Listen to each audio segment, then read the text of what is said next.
Hello and welcome to my channel. आज के इस लेक्चर में हम बाकी के जो कॉन्सेप्ट्स हैं इवोल्यूशनरी बायोलॉजी के वो कवर करेंगे, जिसमें से कि हमें कवर करना है पैरेललिज्म, कन्वर्जेंस, अडैप्टिव रेडिएशन और मोसेक इवोल्यूशन। तो चलिए स्टार्ट करते हैं। सबसे पहला हमारे पास टर्म आता है पैरेललिज्म।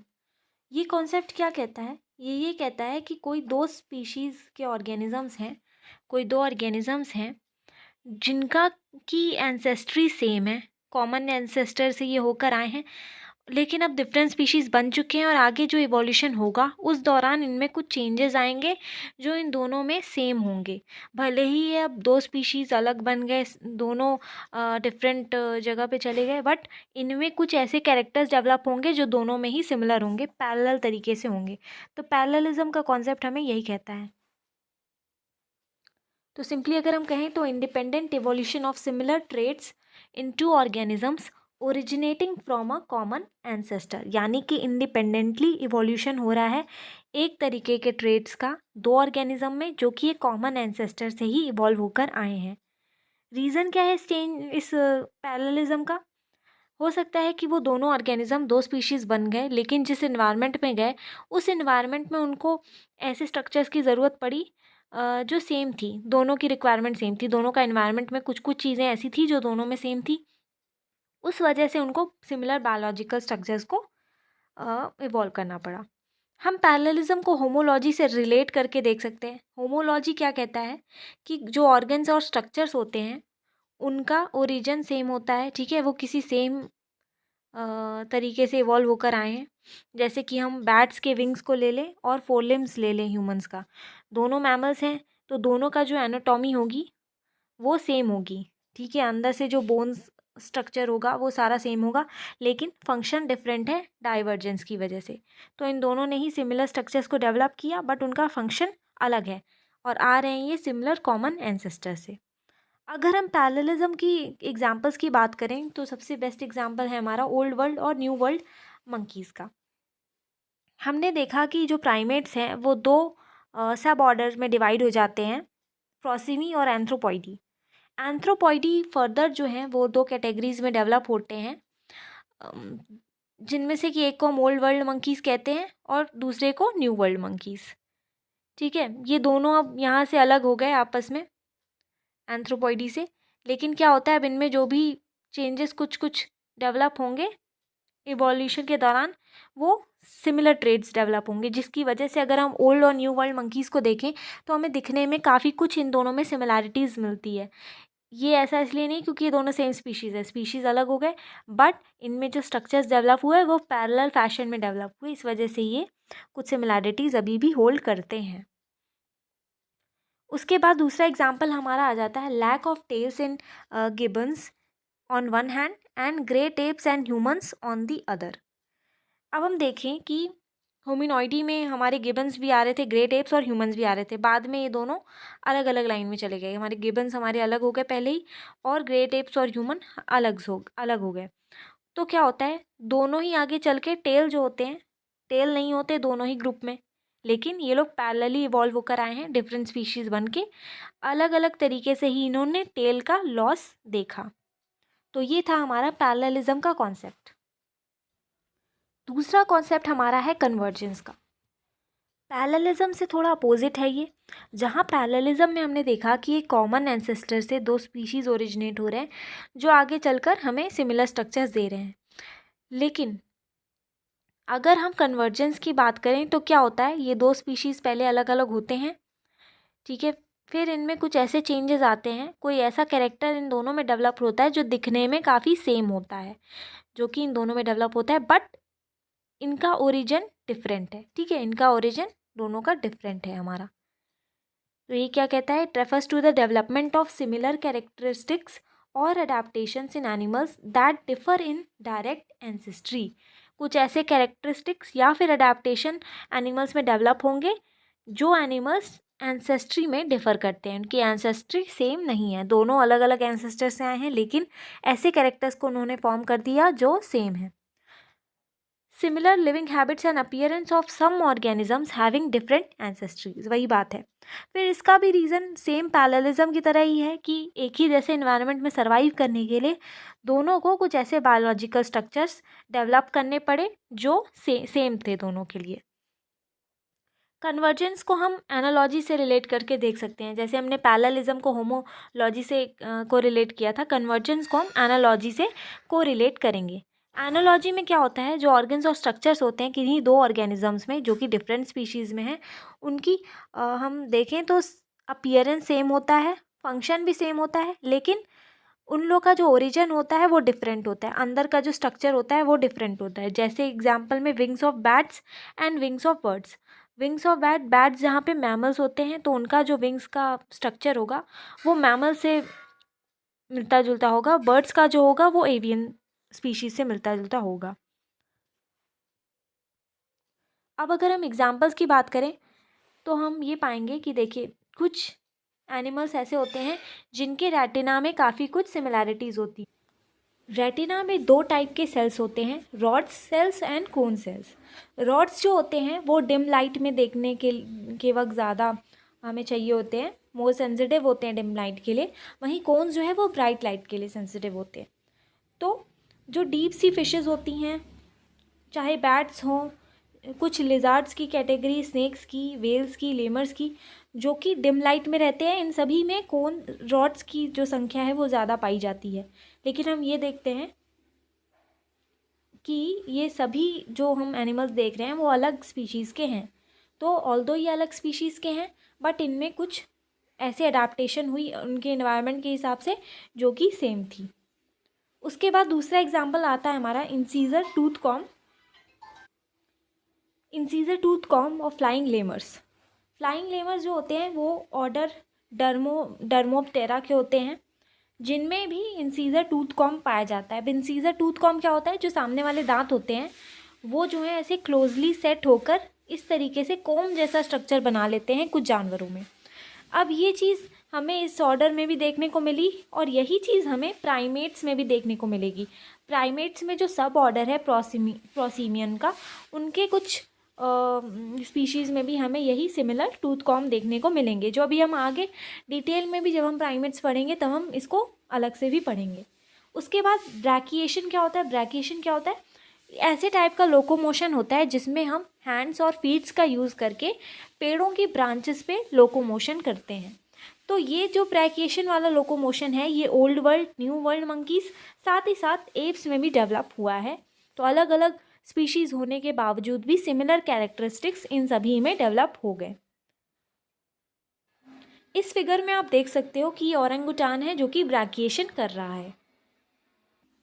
इसके बाद जो हमारा कॉन्सेप्ट आता है वो है हमारा अडैप्टिव रेडिएशन का कॉन्सेप्ट। अडैप्टिव रेडिएशन एक ऐसा प्रोसेस है जिसमें एक ऑर्गेनिज्म जो है, जो एक एंसेस्ट्रल स्पीशीज़ से आए हुए होते हैं, मान लिया कोई एक एंसेस्ट्रल स्पीशीज़ है, ये क्या होता है, ऐसा इन्वायरमेंट में चेंज आता है कि इसी स्पीशीज़ के अलग अलग ऑर्गेनिज्म अलग अलग इन्वायरमेंटल नीशेस, अलग अलग इन्वायरमेंटल रिसोर्सेज या फिर न्यू चैलेंजेस को फेस करने के लिए अलग अलग पोजीशन को ऑक्यूपाई कर लेते हैं और धीरे धीरे जाकर ये न्यू स्पीशीज़ में कन्वर्ट हो जाते हैं। यानी कि एक ही स्पीशीज़ के अलग अलग ऑर्गेनिज्म ने कुछ ऐसे अडाप्टेशंस किए जिसकी वजह से वो अलग अलग स्पीशीज़ में कन्वर्ट हो गए। और ऐसे चेंजेस, ऐसे इनको ज़रूरत क्या पड़ी अलग अलग तरह के अडाप्टेशंस करने की, ऐसा क्यों होगा, क्योंकि change in the environment make new resources available, creates new challenges और opens new environmental niches। मतलब कि इन्वायरमेंट में ऐसा चेंजेस आने लगे जबकि न्यू रिसोर्सेज अवेलेबल हैं, तो न्यू रिसोर्सेज को एक्सप्लॉइट करने के लिए और कंपटीशन को रिड्यूस करने के लिए वो अलग अलग रिसोर्सेज पे फीड करना चाहेंगे। उसके बाद इन्वायरमेंटल ने कुछ न्यू चैलेंजेस क्रिएट किए जिनको ओवरकम करने के लिए भी वो कुछ न्यू अडेप्टेशंस करेंगे। और साथ ही साथ इन्वायरमेंटल चेंज की वजह से इन्वायरमेंटल न्यू नीश क्रिएट हुए हैं, ऐसे प्लेस इन्वायरमेंट में जहाँ पे एक ऑर्गेनिज्म फीड करता है, रिप्रोड्यूस करता है और रहता है। तो ऐसे नए नए कैटेगरीज के न्यू नीश डेवलप हुए हैं जिसको ऑक्यूपाई करने के लिए एक ऑर्गेनिज्म को अपने अंदर कुछ चेंजेस लाने पड़ेंगे और समय के साथ यही चेंजेस क्या करेंगे, अलग अलग स्पीशीज़ बना देंगे। अब सिम्पसन जो थे उन्होंने 1953 में ये कहा कि adaptive radiation is a rapid proliferation of new species from a single ancestral group. एक सिंगल एंसेस्ट्रल ग्रुप से रैपिड प्रोलिफरेशन होता है नई नई स्पीशीज़ का। अब चार ऐसे फीचर्स हैं जो कि हम यूज़ कर सकते हैं अडेप्टिव रेडिएशन को आइडेंटिफाई करने के लिए। सबसे पहला तो क्या है, common ancestry of component species. जितनी भी स्पीशीज़ बनी हैं उनकी एंसेस्ट्री सेम होगी, ठीक है। ये कॉमन एंसेस्टर, इसकी वजह से डिफरेंट स्पीशीज़ इमर्ज हुई। दूसरा क्या है, अ फिनोटाइप एनवायरनमेंट को रिलेशन। फिनोटाइप क्या होता है, जो हम किसी भी ऑर्गेनिज्म का जो बाहर से फिनोटाइप होता है, जो अपीयरेंस होता है, जो स्ट्रक्चर्स होते हैं, तो वो जो डेवलप हो रहे हैं उनका इन्वायरमेंट के साथ एक को रिलेशन होता है। जैसा इन्वायरमेंट होगा उस हिसाब से ही कोई भी फिनोटाइप, मॉर्फोलॉजिकल या फिजियोलॉजिकल ट्रेट डेवलप होगा उस इन्वायरमेंट को एक्सप्लॉइट करने के लिए। तीसरा हमारा पॉइंट आ जाता है ट्रेट यूटिलिटी का। जो ट्रेट अब डेवलप हुए हैं वो क्या देखे जाएंगे, वहाँ का जो इन्वायरमेंट है उसमें वो कैसा परफॉर्म कर रहा है उस ट्रेट की वजह से, ठीक है, या उस ट्रेट की वजह से क्या कोई उस ऑर्गेनिज्म को फिटनेस एडवांटेजेस मिल रही हैं। तो इस चीज़ का भी इन्वायरमेंट का उस ट्रेट का रिलेशन ही है एक तरीके से। चौथा पॉइंट आ जाता है रैपिड स्पेशिएशन का। presence of one or more burst in the emergence of new species around the time that ecological and phenotype divergence is underway। अब जब ऐसे इकोलॉजिकल चेंजेस हो रहे होंगे उसकी वजह से जो फिनोटाइप में हमारे चेंजेस आए वो हो रहे होंगे, तो ऐसे समय में रैपिड स्पीसिएशन होगा, यानी कि अलग अलग स्पीशीज़ का फॉर्मेशन हो जाएगा। एडेप्टिव रेडिएशन के एग्जाम्पल्स में सबसे पहला एग्जाम्पल है हमारा मैमल्स का। मैमल्स को सक्सेस कब मिली, देखिए जब मीसोजोइक एरा चल रहा था तब हमारी जो पृथ्वी है, अर्थ है, उस पर डायनासोर्स का राज था। डायनासोर्स रेप्टाइल्स कैटेगरी के थे। उसके बाद क्या हुआ, एनवायरनमेंट में चेंजेस आने शुरू हुए जिसमें से कि डायनासोर्स खुद को अडाप्ट नहीं कर पाए और एक्सटिंक्ट हो गए इवेंचुअली। लेकिन उस समय के जो मैमल्स थे वो उस इन्वायरमेंट में खुद को अडाप्ट कर लिया उन्होंने, और जो अलग अलग कंडीशंस क्रिएट हुई उसमें वो सर्वाइवल के लिए अलग अलग तरीके से इवॉल्व होकर सामने आए। जैसे कि एयर में रहने के लिए कुछ मैमल्स एयर के अडाप्टेशंस को उन्होंने ले लिया, जैसे कि बैट्स। एक्वाटिक लाइफ में रहने के लिए वेल्स, सील, सी काउज, इस तरीके से अडाप्टेशन हो गया। हंटिंग करने वाले कार्निवोर्स बन गए, ग्रेजिंग करने वाली हुफ्ड एनिमल्स हो गए। इसी तरीके से अलग अलग कैटेगरीज में स्पीशिएशन हो गया। दूसरा एग्जाम्पल हमारा आ जाता है डार्विन्स फिंचेस का। डार्विन ने सबसे पहले ये ऑब्जर्व किया था कि गैलापागोस आइलैंड में रहने वाली जो बर्ड्स थी उनके बीक्स में बहुत डिफरेंस था।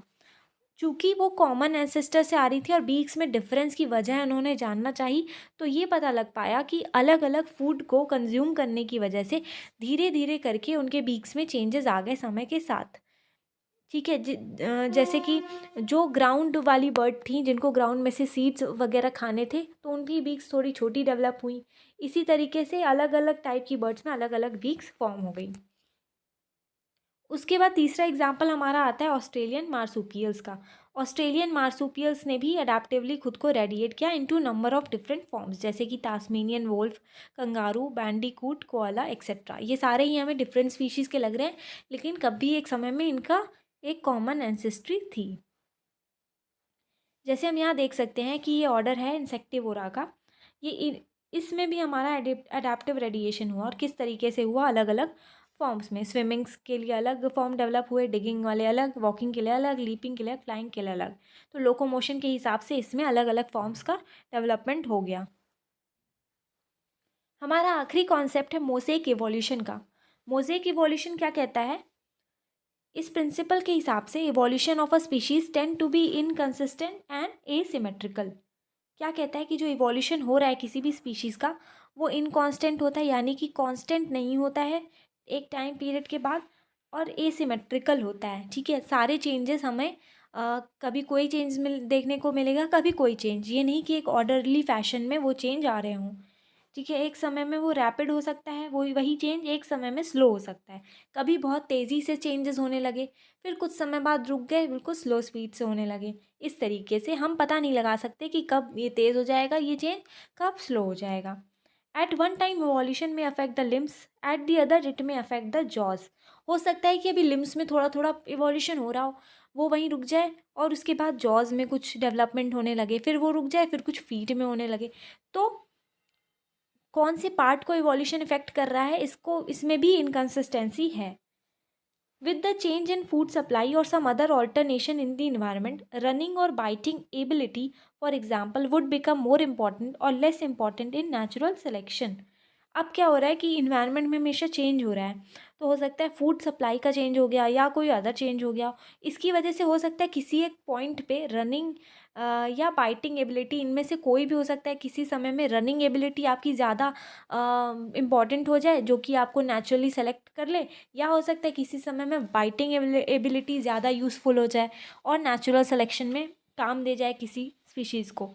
तो ये मोज़ेक इवोल्यूशन यही बात करता है। It refers to the differential evolution of component parts of an organism, that is all the parts of the organism do not change in the size same time period. यानी ये कहता है differential evolution होता है सारे parts का organism में। आज जो हम एक इवॉल्व लिविंग बीइंग देख रहे हैं, उसके जितने भी पार्ट्स हैं उसका डिफरेंशियल इवोल्यूशन हुआ है। यानी कि सारे जो पार्ट्स हैं ऑर्गेनिज्म के, वो एक ही टाइम पीरियड में चेंज नहीं हुए हैं। इसका सबसे बड़ा एग्जांपल हमारे ह्यूमंस में ही है, बाईपेडलिज्म और बाईपेडलाइजेशन एंड एनसेफलाइजेशन का।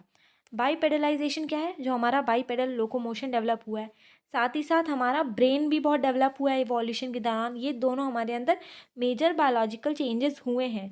लेकिन आपको ये जान के हैरानी होगी कि जो फुट और पेल्विस का डेवलपमेंट है या इवोल्यूशन है, यानी कि बाईपेडल लोकोमोशन और इरेक्ट पॉस्चर का जो इवोल्यूशन है, वो मैन में रिलेटिवली शॉर्ट टाइम में हो गया, और एनसेफलाइजेशन यानी कि ब्रेन की डेवलपमेंट के पहले हुआ।